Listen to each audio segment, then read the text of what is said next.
అందరికీ నమస్తే. ఎక్కువ వార్షిక ఆదాయం ఉన్నవాళ్ళు ఏంటంటే, పాత పన్ను విధానం ఉంచుతారా? తీసేస్తారా? అని డౌట్ పడుతున్నారు. దీనికి ఆర్థిక మంత్రి రీసెంట్‌గా క్లారిటీ ఇచ్చారు. కొత్త పన్ను విధానం వచ్చినా కూడా, పాత పన్ను విధానాన్ని అలాగే కొనసాగిస్తాం. రద్దు చేసే ఆలోచన మాకు లేదు అని చెప్పారు. కాబట్టి నెక్స్ట్ ఫైనాన్షియల్ ఇయర్‌లో మనం పాత పన్ను విధానం కూడా సెలెక్ట్ చేసుకోవచ్చు. కొత్త పన్ను విధానంతో పాటు. అయితే ఎవరు సెలెక్ట్ చేసుకోవాలి? అంటే కొంతమంది ఇంతకుముందు మేము పాత వీడియోలో చెప్పిందేంటంటే, కొత్త పన్ను విధానం ప్రకారం 12,75,000 వరకు ఆదాయం ఉన్న వాళ్ళకి ఎలాంటి ఇబ్బంది లేదు. వాళ్ళకి ఎలాంటి ట్యాక్స్ పడదు అని చెప్పాం. అదే చాలామంది ఏమడుగుతున్నారంటే, సరే 12,75,000 వరకు ఓకే. అంత పైన ఆదాయం. ఎందుకంటే స్లాబులు 24,00,000 వరకు ఉన్నాయి గదా! మరి దాని పైన ఆదాయం వస్తే అసలు ఏది తీసుకుంటే బెటరు?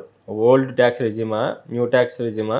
అని అడుగుతున్నారు. వాస్తవానికి ఏంటంటే మనం వార్షిక ఆదాయం పెరిగే కొద్దీ ఆ కొత్త పన్ను విధానంలో మనకు ట్యాక్సు ఎంత పడుతుంది అని లెక్కలేసుకోవడం ఈజీయే గానీ ఓల్డ్ ట్యాక్స్ రెజిమ్ ప్రకారం కొంచెం కష్టమైన పని.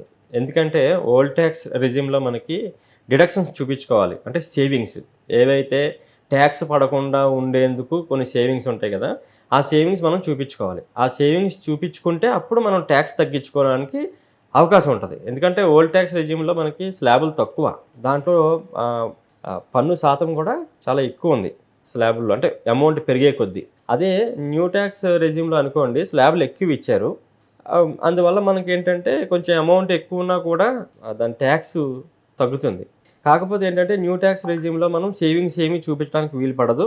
వాళ్ళు పెట్టిన ఏవైతే మనకు పర్సెంటేజెస్ ఉన్నాయో దాంట్లో స్టాండర్డ్ డిడక్షన్ తీసేసుకొని మనం కట్టుకోవాల్సి ఉంటది.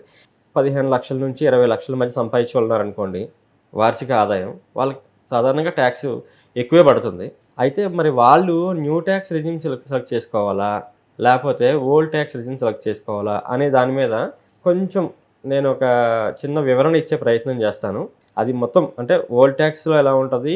న్యూ ట్యాక్స్‌లో ఎలా ఉంటది? కొంచెం వివరంగా నేను చెప్తాను. దాన్ని బట్టి మీరు ఒక లెక్కకి రావచ్చు. అంతేగాని దీన్నే ప్రామాణికంగా తీసుకోవాలని కాదు. మీకొక ఐడియా నేను స్క్రీన్ మీద new tax regime, old tax regime రెండిటి మధ్య ఆ రేట్స్ ఎలా ఉన్నాయనేది ఒకసారి నేను చూపిస్తాను. యాక్చువల్‌గా ఓల్డ్ ట్యాక్స్ రెజిమ్‌లో అయితే మనకి జీరో ట్యాక్స్ అంటే బేసిక్ ఎగ్జామ్షన్ ఉంటది కదా! జీరో ట్యాక్స్ అది 2.5 లాక్స్ వరకే ఉంటది ఓల్డ్ ట్యాక్స్ రెజిమ్‌లో. అదే న్యూ ట్యాక్స్ రెజిమ్‌లో అయితే మనకి 4 లాక్స్ వరకు జీరో ట్యాక్స్. ఆ తర్వాత రీబేట్ ఇన్‌కమ్ ట్యాక్స్ రీబేట్ అంటే ట్యాక్స్ పడకుండా ఉండడానికి రీబేట్ ఇస్తుంది కదా గవర్నమెంట్. ఇప్పుడేంటంటే 60,000 రీబేట్ ఉంది కొత్త పన్ను విధానం ప్రకారం. పాత పన్ను విధానం ప్రకారం 25,000 రీబేట్ ఉంది. అయితే ఆ రీబేట్ ఎక్కడి వరకు వర్తిస్తది అంటే 5 లాక్స్ వరకు పాత పన్ను విధానం. అదే కొత్త పన్ను విధానం అయితే 12,00,000 12,00,000 దాకా మనకి జీరో ట్యాక్స్ అనమాట. మళ్ళీ దీనికి మళ్ళీ స్టాండర్డ్ డిడక్షన్ కూడా ఉంటది. పాత పన్ను విధానంలో అయితే 50,000 స్టాండర్డ్ డిడక్షను. కొత్త పన్ను విధానంలో 75,000 స్టాండర్డ్ డిడక్షన్. అంటే ఏంటి? కొత్త పన్ను విధానంలో 12,75,000 వరకు మనకి ట్యాక్స్ అనేది ఉండదు. అదే పాత పన్ను విధానంలో 5,50,000 వరకు కూడా మీకు ట్యాక్స్ అనేది ఉండదు. స్లాబులు చూద్దాం ఒకసారి. అంటే పాత పన్ను విధానంలో స్లాబులు ఎలా ఉన్నాయి? కొత్త పన్ను విధానంలో స్లాబులు ఎన్ని ఉన్నాయి? ఇప్పుడు మీకు స్క్రీన్ మీద కనిపిస్తున్నాయి. మనకి పాత పన్ను విధానంలో 4 స్లాబులు. ఒకటి 2.5 అంటే 2,50,000 వరకు కూడా మనకి సున్నా ట్యాక్సు. తర్వాత 2.5 నుంచి 5 లాక్స్ వరకు 5% ట్యాక్సు. 5 లాక్స్ నుంచి 10 లాక్స్ వరకు 20% ట్యాక్సు. ఇంకా 10 లక్షలు దాటిందనుకోండి 30% ట్యాక్సు. ఇవి చాలా ఏంటంటే హయ్యర్ రేట్స్ అనమాట. అయితే ఇప్పుడు మన కొత్త విధానానికి వచ్చామనుకోండి 0-4 లాక్స్ నిల్లు ట్యాక్స్ ఉండదు. 4-8 lakhs 5% tax. 8-12 lakhs 10% tax. 12-16 lakhs 15% tax. 16-20 20%. 20-24 lakhs 25%. 24 lakhs above అయితే అప్పుడు 30%. అయితే దీనికి ఓల్డ్ రెజిమ్‌కి ఉన్న తేడా ఒక్కటే సేవింగ్స్. మనం డిడక్షన్స్ చూపించుకోవచ్చు ఓల్డ్ రెజిమ్‌లో. కానీ న్యూ ట్యాక్స్ రెజిమ్‌లో మనం డిడక్షన్స్ చూపించడానికి ఏమీ ఉండదు. స్టాండర్డ్ డిడక్షన్ ఒకటే ఉంటది. దాన్ని ఆ స్టాండర్డ్ డిడక్షన్ తీసేసి మనం కట్టాల్సి ఉంటది. అదే మీకు స్టార్టింగ్ అనుకోండి అంటే ఇప్పుడు 12.75 దాకా మనకి నో ట్యాక్స్ కదా! ఆ తర్వాత కొంత కొంచెం మనం 12.85 సంపాదించినా లేదా 13 lakhs సంపాదించినా అక్కడ మనకి మార్జినల్ రిలీఫ్ వర్తిస్తుంది. కాబట్టి ఒక 13.5 lakhs వరకు అయితే మనం కొంచెం అంటే ఎక్కువ ఉన్న యాక్చువల్‌గా మనం చూపించే ట్యాక్స్ కట్టకున్నా కొంచెం రిలీఫ్ మనకి తీసుకొని 13.5 వరకు కొంచెం రిలీఫ్ వర్తిస్తుంది. ఆ తర్వాత మళ్ళీ మార్జినల్ రిలీఫ్ ఉండదు. యాజ్ ఇట్ ఈజ్ గవర్నమెంట్ ఇచ్చిన రేట్ల ప్రకారం మనం కట్టేసుకోవాల్సిందే. అయితే ఓల్డ్ రెజ్యూమ్‌లో అయితే మనం సేవింగ్స్ చూపించుకోవచ్చు. ఆ సేవింగ్స్ అనేవి ఎలా చూపించొచ్చు? ఒకవేళ మనం ఎక్కువ సంపాదిస్తే సంవత్సరానికి న్యూ రెజ్యూమ్ కన్నా ఓల్డ్ రెజ్యూమ్ ఏ విధంగా బెటరు అనేది ఒకసారి నేను ఎక్స్‌ప్లెయిన్ చేస్తాను. ఉదాహరణకు నేనేంటంటే అటు ఇటు కాకుండా ఒక 18 లక్షలు వార్షిక ఆదాయం అంటే ఒక ఉద్యోగం ఉన్నాడు, ఒక ఐటీ ఎంప్లాయీ ఉన్నాడు అనుకోండి. ఆయన ఏడాదికి ఒక 18 lakhs సంపాదిస్తున్నాడు అనుకోండి. ఆయనకి ఏది బెటర్ ఉండొచ్చు? అంటే ఓల్డ్ ట్యాక్స్ రెజ్యూమ్ బెటరా? న్యూ ట్యాక్స్ రెజ్యూమ్ బెటరా? అనేది ఒకసారి నేను ఎక్స్‌ప్లెయిన్ చేస్తాను. ఇప్పుడు 18 లక్షలు తీసుకున్నాం అనుకోండి మామూలుగా. కొత్త పన్ను విధానం అనుకోండి. కొత్త పన్ను విధానం ప్రకారం అయితే మనకి 1,50,800 పడుతుందండి ట్యాక్సు. అది ఎట్లా అంటే మనకి 18 లక్షలు యాన్యువల్ ఇన్కమ్ అయితే దాంట్లోంచి 75,000 స్టాండర్డ్ డిడక్షన్ పోతుంది. పోతే 17,25,000కి మనకి ట్యాక్స్ పడుతుంది.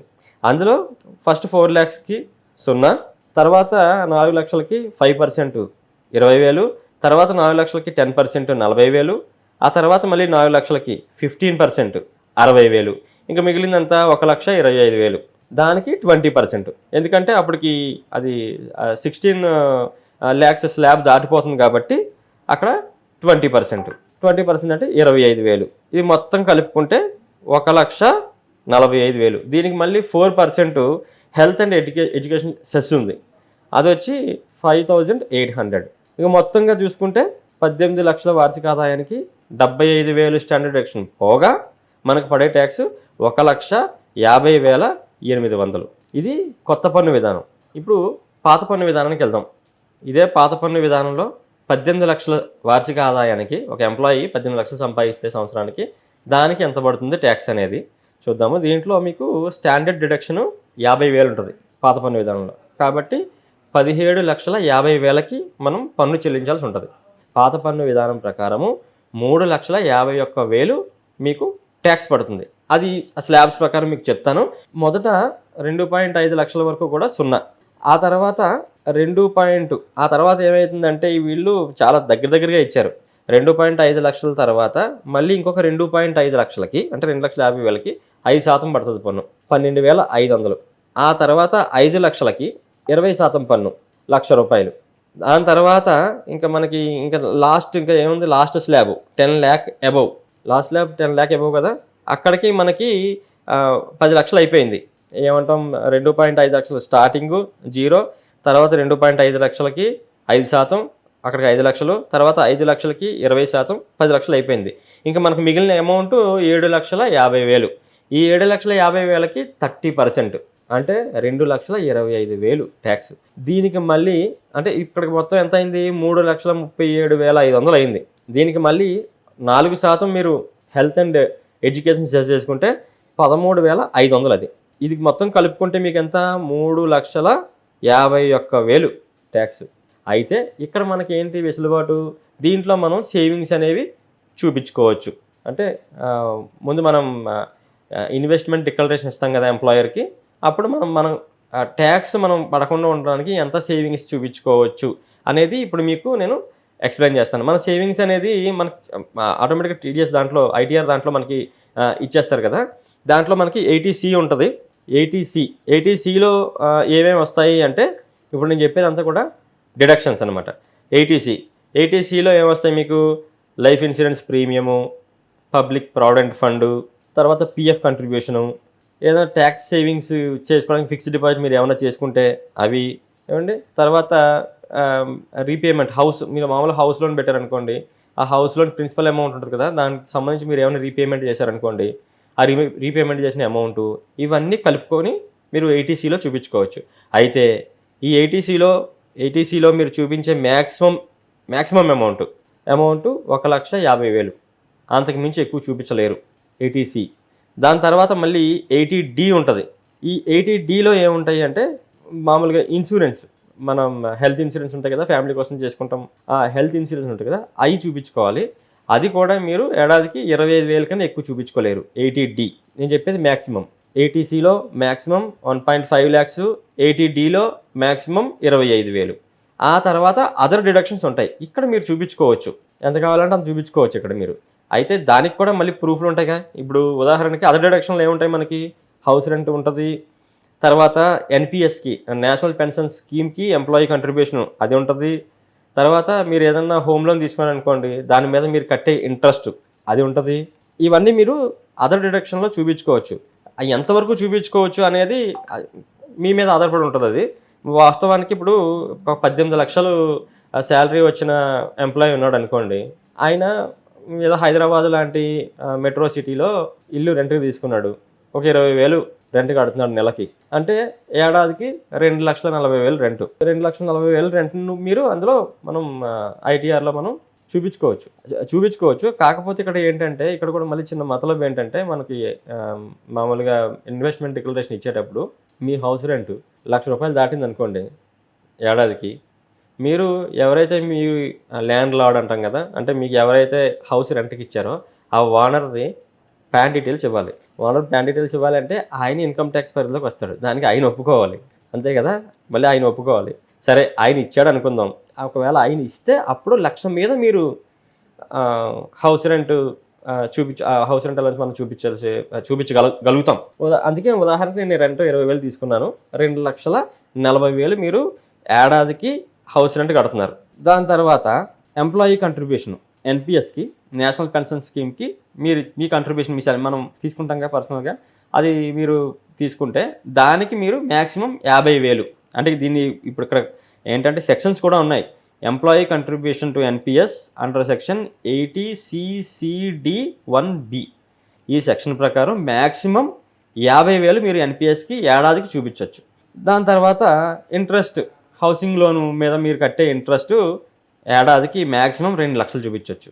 తర్వాత ఇప్పుడు ఇవన్నీ కలుపుకుంటే, ఇప్పుడు చూడండి, ఇప్పుడు దాకా మీకు చెప్పిన అదర్ డిడక్షన్ ఏదైతే ఉందో, ఈ 2,40,000 హౌస్ రెంట్, ఒక 50,000 ఎన్పిఎస్, ఒక 2,00,000 ఏమో హౌస్ లోన్ ఇంట్రెస్ట్, ఇవి. తర్వాత పైన మనం 80C maximum limit 1.5 lakhs, 80D maximum limit 25,000, ఇవన్నీ కలుపుకుంటే 6,65,000 అయింది. ఇదేంటిది మ్యాక్సిమం మనం చూపించగలిగింది. అంతకు మించి ఇంకా ఇప్పుడు 6,65,000 వరకు ఇప్పుడు నేను ఏదో ఉదాహరణగా కొన్ని తీసుకొని వేసి చూపించాను మీకు. ఈ 6,65,000 మనం లెస్ చేసామనుకోండి, అప్పుడు ఈ 18 లక్షల మన ఇన్కమ్కి 1,43,520 ట్యాక్స్ పడుతుంది. ఇది పాత పన్ను విధానం. అదే కొత్త పన్ను విధానం అయితే 1,50,800. కాబట్టి పాత పన్ను విధానమే ఇక్కడ లాభదాయకం. ఎప్పుడు లాభదాయకం అది? మీరు ఖచ్చితంగా 6,65,000 పైన మీరు సేవింగ్స్ చూపించగలిగితే. ఒకవేళ మీరు అంత అమౌంట్ మీరు చూపించలేకపోతే కనుక మళ్ళీ కొత్త పన్ను విధానమే బెటర్ లాగా అనిపిస్తుంది.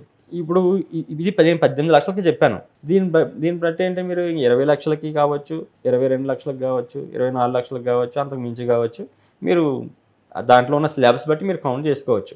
కాకపోతే పాత పన్ను విధానం ఏంటంటే కొంచెం ఎలా అయినా కొంచెం క్రిటికల్. అది మన సంపాదన మనం మళ్ళీ సేవింగ్స్, అప్పుడు అందరి సేవింగ్స్ మాకు తెలియదు కదా ఎలా ఉంటాయో, కాబట్టి మీకే తెలుస్తుంది. అది మీరే వేసుకొని అందులో ట్యాక్స్ మీరు ఏమంటాం దాన్ని లెక్క కట్టుకొని చేసుకోవచ్చు, లేదా ఒక సీఏని ఎవరైనా కన్సల్ట్ అవ్వచ్చు.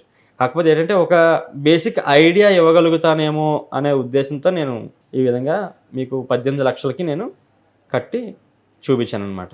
ఈ ప్రకారం ఏంటంటే మీకు సేవింగ్స్ ఎక్కువ చూపించగలిగితే కనుక కొత్త పన్ను విధానం కన్నా పాత పన్ను విధానమే బెటర్. కాబట్టి మీరు సేవింగ్స్ ఎక్కువ చేస్తే, అంటే ట్యాక్స్ ఎగ్జంప్షన్ ఉన్న సేవింగ్స్ ఎక్కువ చేస్తే అప్పుడు మీకు పాత పన్ను విధానం బెటరు. ఇవన్నీ నాకు తలనొప్పి అని ఏమంటాం దాన్ని, నేను పడలేను, నేను ఎవడు చూపిస్తాడో, ఎన్ని ఇన్వెస్ట్మెంట్లు ఎవడు చేస్తాడు, ఎన్న వల్ల కాదు అనుకుంటే కనుక కొత్త పన్ను విధానం కొంచెం హాయిగా ఉంటుంది. కొత్త పన్ను విధానం ప్రకారం ఇప్పుడు కొంచెం హయ్యర్ రేట్స్, అంటే నా ఉద్దేశం ఆ వార్షిక ఆదాయం దాదాపు ఒక 15 లక్షల పైగా ఉన్న వాళ్ళకి పన్ను ఏ విధంగా పడుతుంది అనేది ఇప్పుడు కొంచెం నేను డైరెక్ట్‌గా చెప్తాను. అంటే ఎంత పడుతుంది? 15 లక్షలకి ఎంత పడుతుంది? 16 లక్షలకి ఎంత పడుతుంది? 17 లక్షలకి ఎంత పడుతుందనేది ఇప్పుడు నేను మీకు చెప్తాను. అయితే ఇదే లెక్క పాత పన్ను విధానంలో చెప్పాలంటే కొంచెం కష్టం. ఎందుకంటే అక్కడ ఈ డిడక్షన్స్ ఉంటాయి కదా! మరి ఎవరికి ఎన్ని డిడక్షన్స్ ఉంటాయి? మనం అవి తెలిస్తే కానీ మనం లెక్క కట్టలేం కాబట్టి నేను దానికి అది చెప్పట్లేదు. కొత్త పన్ను విధానంలో ఎక్కువ వార్షిక ఆదాయం ఉన్న వాళ్ళకి ఎంత పన్ను పడుతుందనేది ఇప్పుడు నేను మీకు చెప్తాను. 15 లక్షలు మీ వార్షిక ఆదాయం అనుకోండి. కొత్త పన్ను విధానం ప్రకారం 15 లక్షలు మీ వార్షిక ఆదాయం అయితే 97,500 మీకు ట్యాక్స్ కింద పడుతుంది. అదే 16 లక్షలకైతే 1,13,100 పడుతుంది. 17 లక్షలకైతే 1,30,000 పడుతుంది. అదే 18 లక్షల వార్షిక ఆదాయం అయితే 1,50,800 మీకు ట్యాక్స్ పడుతుంది. 19 లక్షలకైతే 1,71,600 పడుతుంది. ఇక 20 లక్షలు మీ వార్షిక ఆదాయం అనుకోండి, 1,92,400 మీకు ట్యాక్స్ కింద పడుతుంది. 21 లక్షల వార్షిక ఆదాయానికి 2,14,500 ట్యాక్స్. 22 లక్షలకి 2,40,500 ట్యాక్స్. 23 లక్షల వార్షిక ఆదాయానికి 2,66,500 ట్యాక్స్. ఇక 24 లక్షలు అయితే 2,92,500 ట్యాక్స్. 25 లక్షలు మీ వార్షిక ఆదాయం అనుకోండి, 3,19,800 మీకు ట్యాక్స్ కింద పడుతుందన్నమాట. అదే పాత పన్ను విధానంలో అయితే మీరు 15 లక్షలు దాటిన దగ్గర నుంచి కూడా మీరు సేవింగ్స్ చూపించుకుంటూ అయితే మీకు ఎక్కువ సేవింగ్స్ చూపించుకోగలిగితే కనుక మీకు పాత పన్ను విధానం మీకు బెటర్గా ఉంటుంది. పెద్దగా సేవింగ్స్ లేవు, ఏం చేయట్లేదు, అయినా ఈ డాక్యుమెంటేషన్ ఇదంతా నాకు అంత తలపోటు అనుకుంటే మీరు కొత్త దాన్ని ప్రిఫర్ చేసుకోవచ్చు.